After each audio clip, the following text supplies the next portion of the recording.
있는지 알고 계신가요? 내일 바로 여름방학이 시작되는 날입니다. 그럼 지금부터 여름방학에 지켜야 할 안전수칙에 대해 알아보도록 하겠습니다. 먼저 여름철 물놀이 안전입니다. 여름에는 다들 계곡이나 바다로 물놀이를 하러 가는데요. 물놀이를 할 때에도 지켜야 할 안전수칙이 있습니다. 첫 번째, 물놀이 전에 준비 운동으로 몸을 충분히 풀어줍니다. 두 번째, 너무 깊은 곳에는 들어가지 않습니다. 특히 계곡에는 물이 갑자기 깊어지는 곳이 있으니 더 주의해야 합니다. 세 번째, 만약 물에 빠졌거나 물에 빠진 사람을 발견했을 때에는 섣불리 움직이지 말고 안전요원을 부르거나 주위에 있는 튜브 등 몸을 띄울 수 있는 물건을 주위로 던집니다. 다음으로 코로나 예방 수칙을 알아보겠습니다. 첫째, 사회적 거리두기를 잘 실천하고 마스크를 잘 선택하여 써야 합니다. 물론 여름이라 너무 덥고 힘들어서 호흡이 힘들거나 더 나아가서는 쓰러지는 경우가 발생할 수 있는데요. 그럴 때를 대비하여 KF94는 되도록 피하여 비말 마스크 등 가벼운 마스크를 선택하는 것이 좋습니다. 둘째, 외출을 하고 나서 반드시 손을 씻어야 합니다. 먼지가 묻었다고 생각하고 의식하면 손 씻기를 잊지 않을 수 있을 것입니다. 셋째, 코로나 의심 증상이 있을 경우 선별진료소를 방문하고 확진 시 학교로 연락해 주어야 합니다.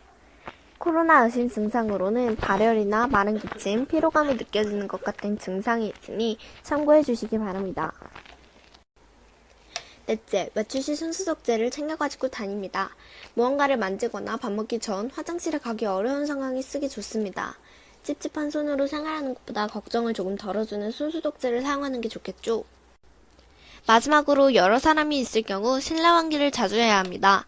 아무리 집안이 더워도 창문을 열어줘서 환기를 시킨 다음에 에어컨을 틀든지 해서 시원하게 하는 것이 좋고, 미세먼지가 많다고 해도 환기가 더 중요하기 때문에 아주 최악이 아니라면 몇 분 정도라도 환기를 해주는 것이 좋습니다.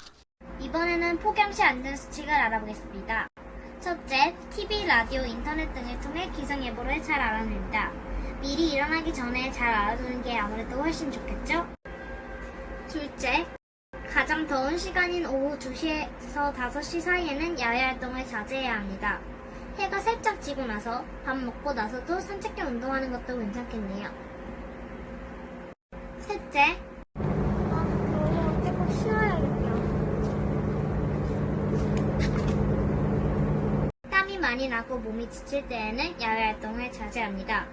몸이 지치면 운동하다가도 몸에 이상이 있을 수 있기 때문에 운동으로 몸을 지키고 싶다면 중간중간에 쉬어주는 것도 좋겠습니다.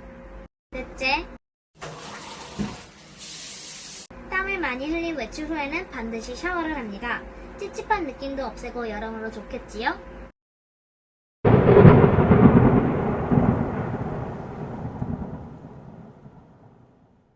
이번에는 여름철 가전제품 전기 안전수칙에 대해 알아보겠습니다.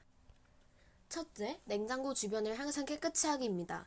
시원한 물이나 달콤한 아이스크림을 보관해주는 냉장고는 장기간 사용하는 가전제품이라 잘 옮기지 않죠? 그래서 먼지나 전기 코드가 무거운 물체 밑에 끼어 있다면 위험한 전기 안전사고가 일어날 수 있으므로 정기적으로 확인해야 합니다. 둘째, 젖은 빨래나 머리를 여름에 많이 사용하는 제습기로 말리지 않는 것입니다. 제습기 바로 위에서 무언가 말리게 되면 제습기의 누전과 발열로 화재가 발생할 수 있으니 조심해야 합니다.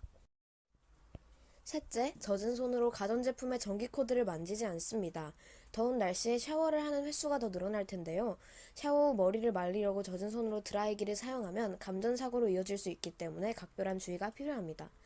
또 물에 전선을 담그지 않아야 합니다.